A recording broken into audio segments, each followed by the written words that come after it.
Welcome to this Peter and Ruffy Football Show special. As ever on the programme, we like to talk to managers, players past and present, legends in the studio to reflect on their career, not only as a player, but in management as well. And it doesn't get any better than this guest we have with us today. Of course, it's Davie Hay, the former Celtic player and Celtic manager. David, delighted you could join us. I hate to throw this in at you because it'll put you on a complete downer, but you were my mum's favourite player of all time. Settle for that. Settle for that, Peter. From your point of view, are the memories fresh in your mind from the day and hour you get a chance to play for Celtic? No, they're there in your mind, whether they're fresh or not. But what happens as you get older, Peter, it's very pleasing when people go up and say to you, maybe like your mother, maybe how good you were. So you look back and you reflect on some of the memories then, you know. But it was a fair time ago. Yeah, and at that point, when you knew Celtic were interested, a lot of people, you know, talk about the fact that there was a greater influence in joining them because of the stature of the club with Steen and with the Lisbon Lions. Was that something that preyed in your mind, or you just thought, I want to be a professional footballer? No, I think initially I wanted to be a professional footballer. And how it started, I was playing with a team in Paisley called St Burns Boys Guild. And one of the boys that played with me was his centre forward was Christy Connor, and his dad, Joe Connor, was a Celtic scout. So when I was, I think, about 15, 16, I was asked to go up and train with Celtic 2 nights a week, and it was just prior to Big Jock coming to Celtic from Hibs. So it was just the fact I was suddenly attached with Celtic. I wanted to make it as a professional player and make it with Celtic. And in a strange way, when Big Jock came, I wouldn't say it was one of his first big signings, but I actually signed a form when he came then. I think I was 17 at the time, and they were tying you up.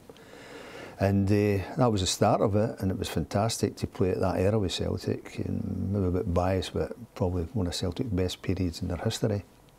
And for the first couple of years I was part-time studying to be a chartered accountant, but then I gave it up because I thought, if I've got to make it with this team, that great team, I had to go full-time, and came full-time within a short period. I was a sub, then I broke into the first team in '69, and I really enjoyed my time at Celtic. Yeah. Did you sense from Jock Stein that there was something special about him? Yeah, you got to say that. I think everybody would agree with me there. And even when the first thing you saw was, although I was part-time at first, I was going full-time and do the pre-season training. He was doing training, it was a way ahead of its time then, I think. And the days going by, it tended to be mostly physical running work. But at the start of the season, you would do circuits. Everyone got their own ball. There was a lot of ball work early doors, and that was the first sign that he was, I felt, ahead of the time at that particular era. And what about the teammates? Because you know, everybody talks about this Quality Street gang, a group of kids that were coming through that, you know, Jock himself was trying to hold for as long as he possibly could before blooding you all. But did you sense when you were looking around, how have we managed to get such an array of talent? I don't know. The man that played a big part in that was Sean Fallon. And coming through the reserves, we played together. And I think, without me making it, I think we knew we weren't bad. For example, Ruffy's not here today, but we played against Partick Thistle in the reserves in the Old League Cup section, and I think he was with Thistle at the time. Fortunately, didn't play. And it was last I think Rangers, it was the same teams that were in the first teams group in those days. I think Rangers in the group, another Thistle and another team, can't remember who it was. And Rangers had played the night before, and they were 3 points ahead of us, and we had to win by, I think, 7 goals. And I think the Rangers had a party the night before it. I think we won 12-0. Ruffy, fortunately, didn't play. But so that's an idea of how good that team was. But in the team that day, there was people like Bertie Allplay and Joe McBride, maybe another senior pro, because there was only one sub in those days, a goalkeeper. So, and the games were the reserve games the same day normally as the first team were playing. So sometimes guys that weren't in the squad as such would play.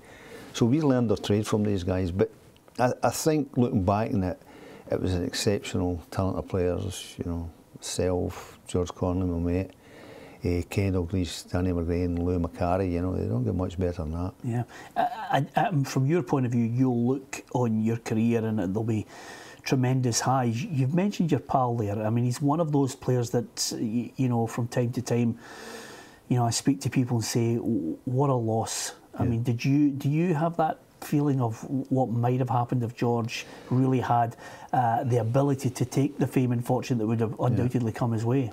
I think what also might have happened, I think if I had left and gone to Chelsea, he might still have been there. That's how close we were together. Fantastic player. He first broke through the team, kind of outside right position, played in the cup final, I think it was 69. Celtic beat Rangers 4-1. He scores, he dispossesses John Gregg, edge of the box, waltzes round Norrie Martin. You know, scored a goal in the cup final, and the Celtic end as well, and John got a medal.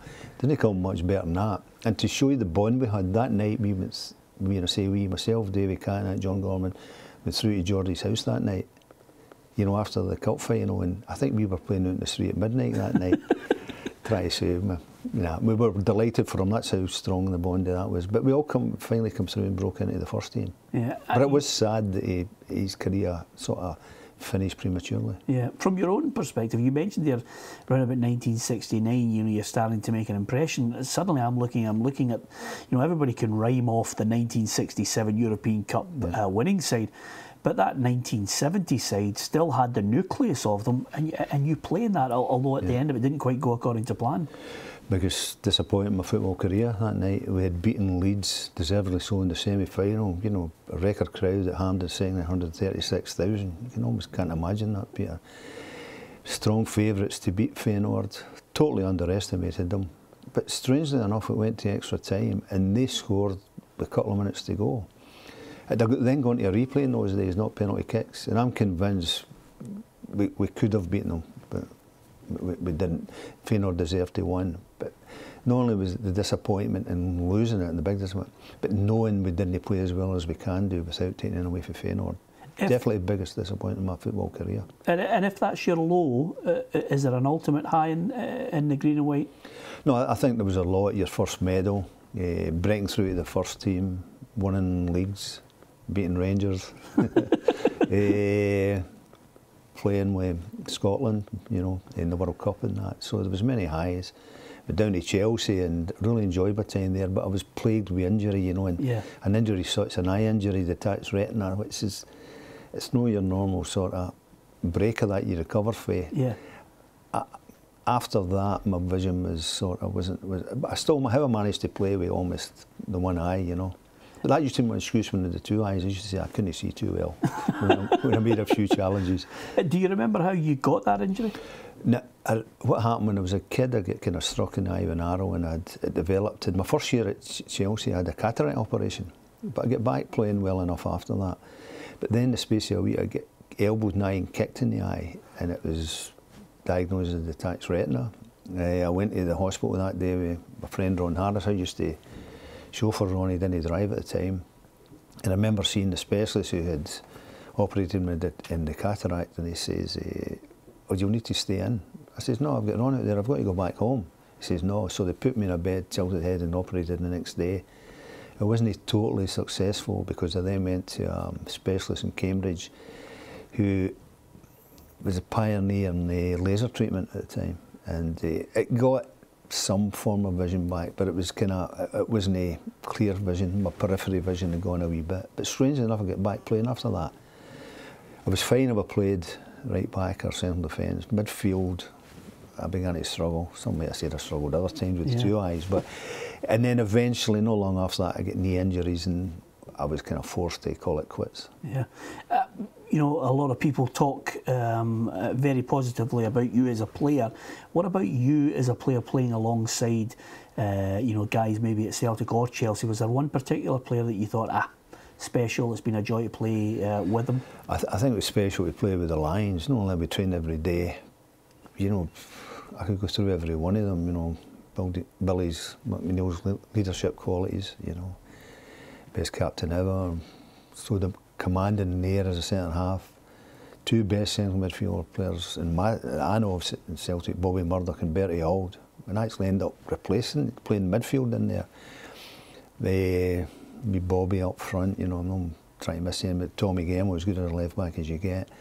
But to play behind Jimmy Johnson, you know, what an experience. Yeah. And to go out with him afterwards, another experience. And I have to tell you, that's an entirely separate programme. Davie, it's great talking to you in the first half of the programme. I really can't wait to talk in the next part of the programme with David Hay about Scotland. For me, one of the best sides ever to wear the dark blue in the 1974 World Cup. We'll get Davie's thoughts on that. We'll also talk about his career as a manager as well. Some lows, but one ultimate high that I think stays in many a Celtic fan's memory. I wonder if you can cast your mind back to the 80s and the particular game I'm talking about. It's all coming up on Peter and Ruffy's Football Show, this Legend Special with David Hay next. Welcome back to Peter and Ruffy's Football Show and our Legends Special, and David Hay, I'm delighted to say, is our guest in the studio. David, just prior to the break you were talking about the Lisbon Lions, and it jogged my memory because we've obviously had a Legends Special with one of your former teammates, Bertie Auld, and Bertie said something to me about the Lisbon Lions. He said, you know, the great thing about that team is they had 3 world-class players, and I wonder if you could take a stab at thinking about the 3 that he named. Because when he said it, I thought, wow. I would say Jimmy for a start. Yep. Bobby Murdoch would be another one. Yep. I'd say Tommy Gemmell. You've nailed all 3 of them. I mean, it was incredible, you know. I almost include Bertie there as well. Yeah, was he that good? I mean, yeah, from my point, he was that good a midfield player. Yeah. But those 3, definite, yeah. Yeah, I mean, now we move on to a great side that you played in, you were part of, with some very special players at Celtic. What about the World Cup squad? For me, when I look as a boy growing up, we always thought Scotland qualified for World Cups, but the 74 side for me sticks in my memory. How good was it? I think it was an exceptionally good side. In those days there was less teams played in the World Cup, but it could be more difficult to get there.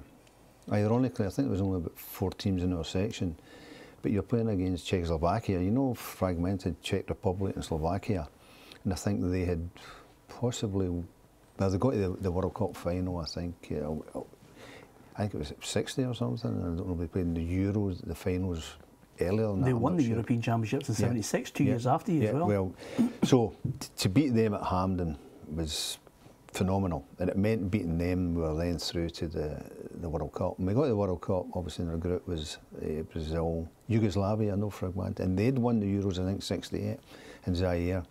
But getting back to the team itself, what Wally Orman had done there, he got a well-balanced team together.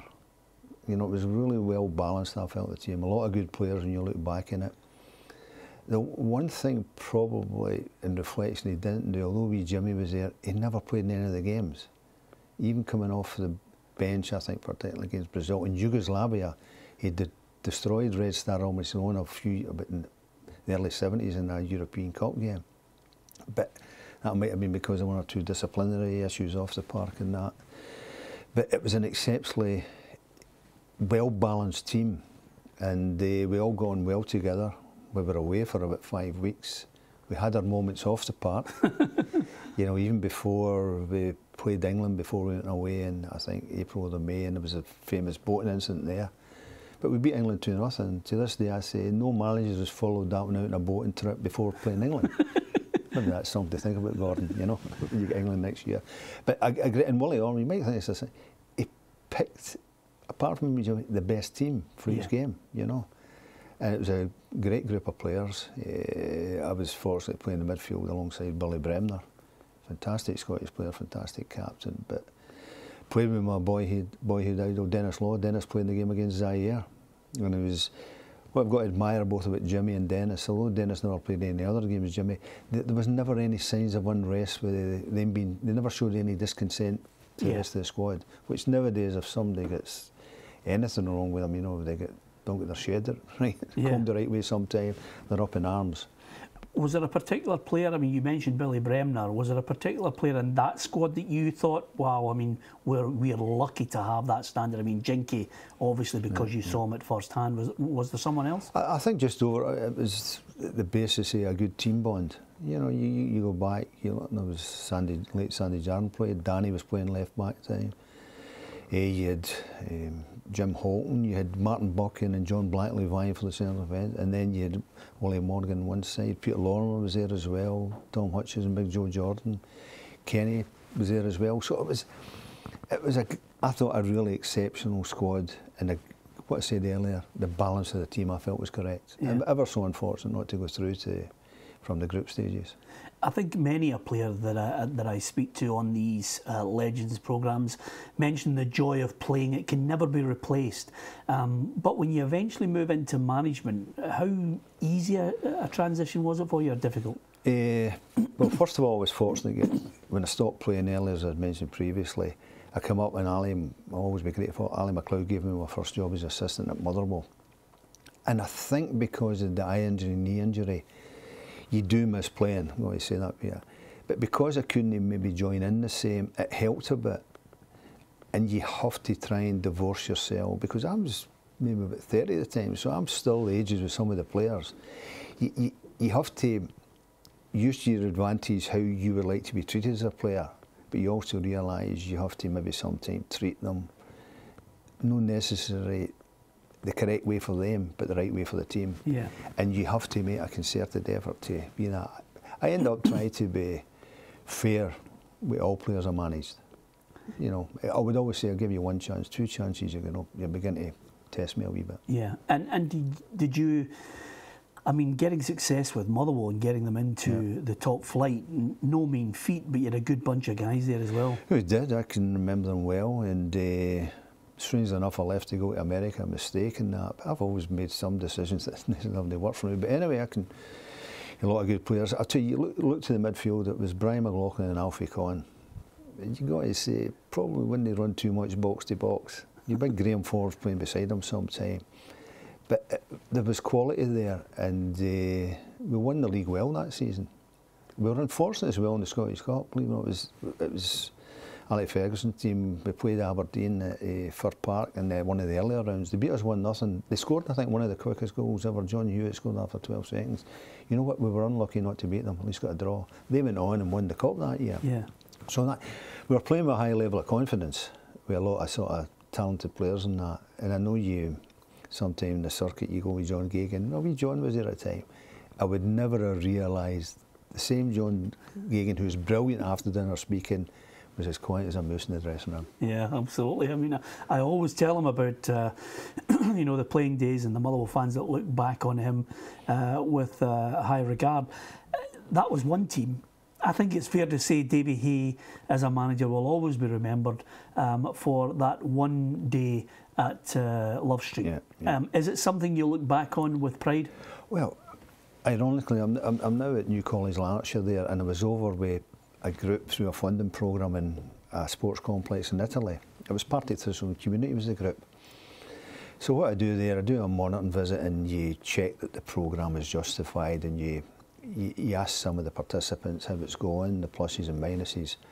Because I'm an elder statesman now, Peter, but I think they'll recognise me. Barry McLaren, the guy who was in charge of it there, an ex-player, he then, to let them know, he then showed this game. I'd never seen it before. Wow. And to be honest with you, it's then we played exceptionally well that day. Yeah. Fantastic. There's one goal in particular, is 2-0. We most scores, it starts with Danny, and it's a fantastic goal. Yeah. Some of the goals were brilliant. But you're talking about that period, going up to that day, we were always kind of chasing Hearts a bit. But I know sometimes people say, but I genuinely felt we could win it. We obviously depended on Hearts, but I felt the pressure was getting to them. And when I worked with John Robertson at Livingston, he admitted that. I think they only beat Clydebank a week or so before it, so they were getting edgy. Yeah. And he admitted that. But exceptional players on that Celtic team. Yeah. What a talent there was there. Just before we finish, do you feel as if maybe you could have achieved much, much more had it not been for that moment in Scottish football where Rangers suddenly have all the riches? Yeah, I think that's true, Peter. But that's how the game was played, and you can't do that. And you know, Billy came back, they won the double. Then Billy lasted us, because you were up against, you know, the financial circumstances that Rangers had at the time. Suffering a bit for it now, granted, but but you just played a bit. What I always, you know, I've been with other clubs as well, enjoy managing, but I think I look back, I'm probably considered a Celtic man and proud of that. I gave him always a player, I gave him always a manager, and that as a manager was a special day, Peter. Yeah, absolutely.